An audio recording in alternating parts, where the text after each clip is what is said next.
Black Jew Wealth Coach.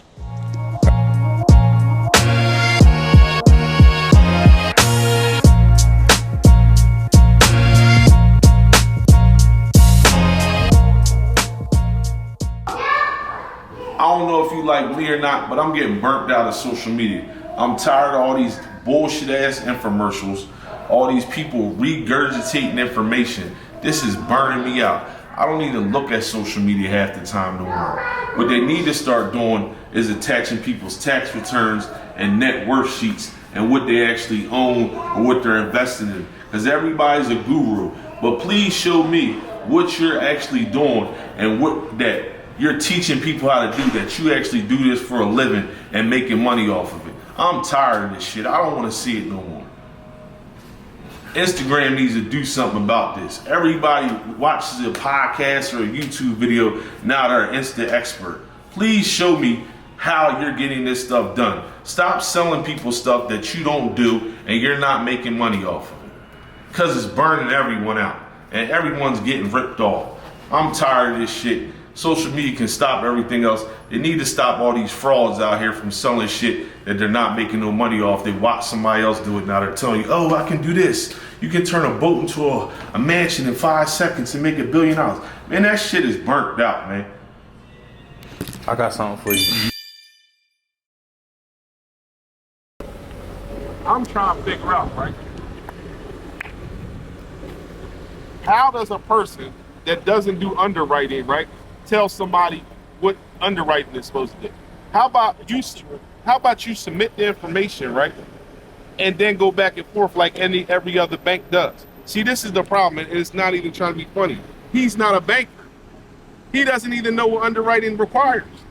You can override anything in underwriting. So I'm trying to figure out, instead of him saying, oh, no, why would he say, let me figure out what I can do to make this stuff happen, like every other bank does? Because the reality is this, right? Every bank is fighting for the customer's attention, especially a high net worth person. You see what I'm saying? So if you had this sitting over here, each bank is vying for, you know what I mean, the person. So how are you just turning down clients? Not necessarily turn it down. I think as far as okay, give me 1 second.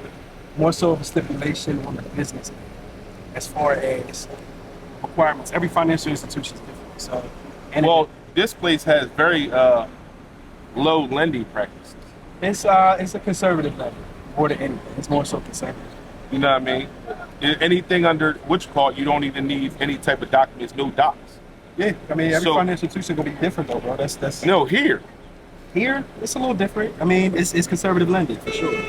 I mean, I definitely can say it's conservative. But when you give them people the paperwork, they're gonna figure it out.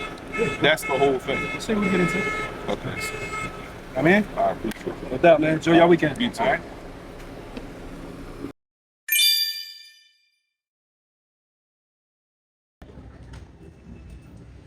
I bought a property in Cleveland about a year ago because I've been hearing so many things about how Cleveland was a great rental market. And so I wanted to check it out myself. So I did a little research online. I found the property. I purchased it about a year ago. I really didn't take the time to come out here and start putting the property back together. So now I'm here now. I want to do a walk through the property with some contractors. We're going to do a ride around and start looking at the market. So we're going to see if it's actually worth it. And I'm going to take this experience in another city and see where it leads me. Just pulled up in front of the property, right? And we're looking at it. And I'm the type of person that I will never tell somebody or to do something that I never tried first. So we're about to go over the property inch by inch, look at everything. We have a couple contractors coming out, and we're going to do an estimation. And if everything goes right, we'll start heavily investing in Ohio. If not, we'll get this property turned over and then sell it and go back to Philadelphia or another city that we're in developing properties. But I always want to test it. I heard so many great things about Ohio, and now I'm about to test the real estate market out for myself, and I can give you the experience and let you know what I think about it, my personal thoughts and processes.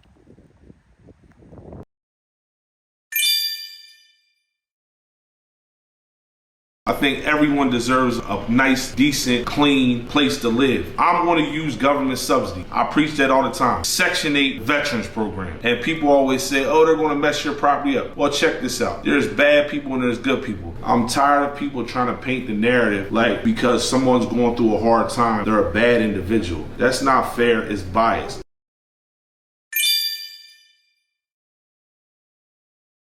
I'm not telling you how to launder no money, right?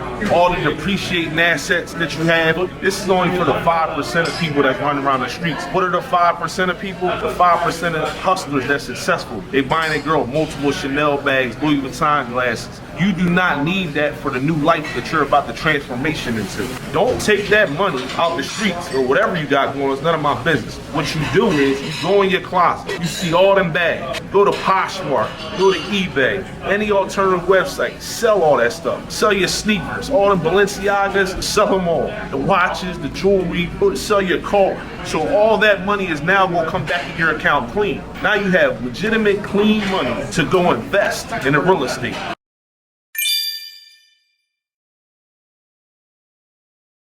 Jay-Z made a favorite line. I ain't buy the right watch, I bought the bright watch. The difference is in watches and their investments. As long as you're buying sports watches, whether it's Rolex, Patek Philippe, or AP, when you purchase that watch from an official dealer and walk out the store, as soon as you purchase it, it's worth at least double. So not only can you use that, you can wear your asset, you can flex with it, but it's also increasing in value. The minute you add diamonds to a watch that are not from the dealer, you lose value. Right now, I can get a loan on this watch, buy a property, still own the watch, flip it, and make more money off the watch than I actually paid for it. So there's nothing wrong with having the nice things and what you want, but make someone else pay for them or buy the stuff under market value, the Rolex dealer, the Patek dealer, the Audemars dealer, so you're getting the actual real retail value of what it costs and not the aftermarket. Like, for example, the Patek Philippe Nautilus, it's $31,000 in the store. Minimum when you walk out the store is worth 6 figures. As soon as you cross that threshold, just make sure you buy the right investment so it can increase over time, build your net worth, and put you on a different tax bracket.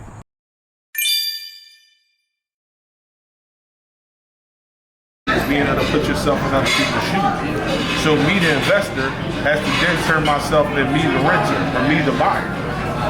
So I'm going to look at what I would look for in a property, right? Number one, I'm going to walk through it.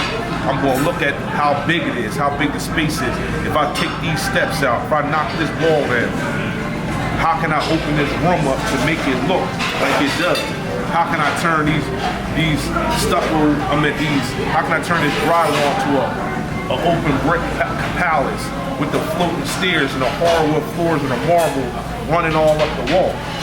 So anytime I buy a property, I use my thinking power. There's 5 levels. So I'm always going to put myself in a potential buyer or renter's shoes. And that's how I'm going to envision how I'm going to build a property. I don't build apartments or houses that I wouldn't live in because it's more profitable for me to fully gut the house than take a shortcut. Because in the long term, I'm adding value. I'm not in it for this quick flip. And real estate ain't a quick flip anyway.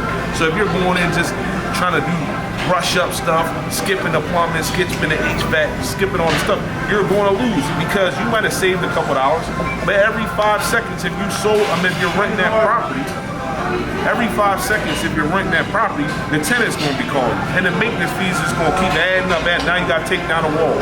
Now you got to rip up the floor because you got to redo the plumbing. Now the septic sewer. So just gut the property and redo it the right way. It might cost you a little more, but who cares? All that stuff is a write-off. It's depreciation.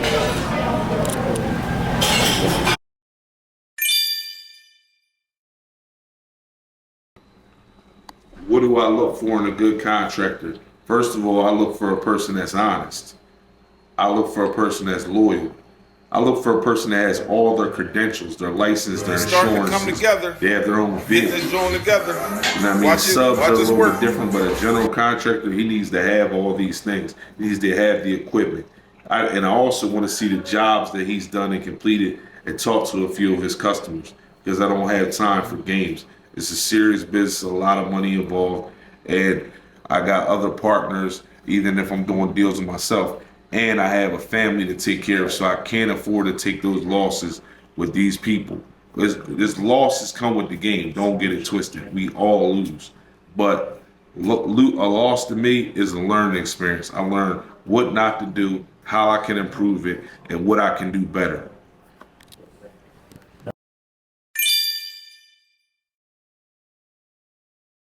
You know, a lot of people talk about investing out of state, right? Me personally, unless you have a nice amount of money set aside in reserve and you're not a novice, you need to be investing within 20 minutes of your community, because first and foremost, okay, you invest out of state. Now, every time that something goes wrong with the building, what are you going to do? Catch a flight that's going to cost you money, hotel fees, etc., right? On top of that, you're working with other contractors and things like that that you're not familiar with. At least in your hometown or close to it, you have resources. You call somebody you know, somebody else that's involved in the industry. Out of state, now, who do you have? And if something goes wrong, you have to spend time away from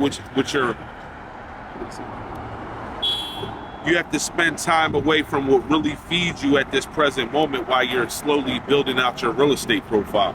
So I recommend don't buy any property that's not about 20, 30 minutes away from where you reside at, because especially if you're rehabbing it, contractors are always trying to get over and you have to be on their back. There are some good contractors out. For the most part, it's a dog-eat-dog world. So when they're doing the plumbing, when they're doing the HVAC, when they're doing the framing, you got to show up and make sure that they're using, you have to show up and do walkthroughs at least a couple times a week, especially if you're a novice, because you don't have the excess money to lose. So you have to be on them constantly. So, you know, you have a lot of people investing out of state real estate. If you're investing out of state real estate and you don't have the knowledge or a big bulk sum of money, you're dependent on somebody else's knowledge and information. Now, if they make a mistake, that falls back on you, and then how can you fix that problem because you don't have the experience? But when you're in your local community, your uncle, your cousin, your friends, somebody knows a contractor, a plumber, electrician, and then you can take the initiative to show up on these job sites to make sure they're not just wasting your money or misappropriating your funds, or they're actually putting the drywall up properly, they're actually putting in the HVAC properly. So a lot of people say, oh, it's cheaper here. Yeah, you also might not get as much rent either. So it outweighs the pros outweigh the cons. Say that again. The good outweigh the pros, and the pros outweigh the cons, but you gotta look at the camera when you say it. The cons outweigh the pros, because, like, all right, for instance, I just needed that. All right. Yeah.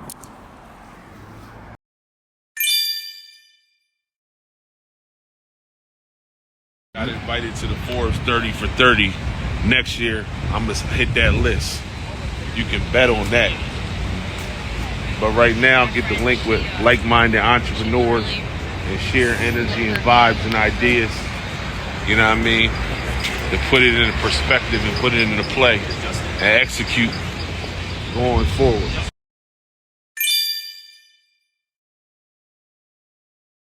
I just wrote this new book, How to Get Your Lick Back, and it's for landlords and property owners. I went through so many times the tenants burning me, telling me they weren't going to pay their money. So I took my time and did the research and found out that I can go in, get a judgment through the courts, and every time you get paid, my business and company name comes on there, and it's an allocated money that the courts have ordered to take it directly out your paycheck. I can serve the tenant's job with that court document, just like if someone owed child support. So the job is responsible for taking that money out their paycheck to make sure I get all the rent money that was owed, plus the court costs and lawyer fees. Buy my new book and I'll teach you step by step how to do it.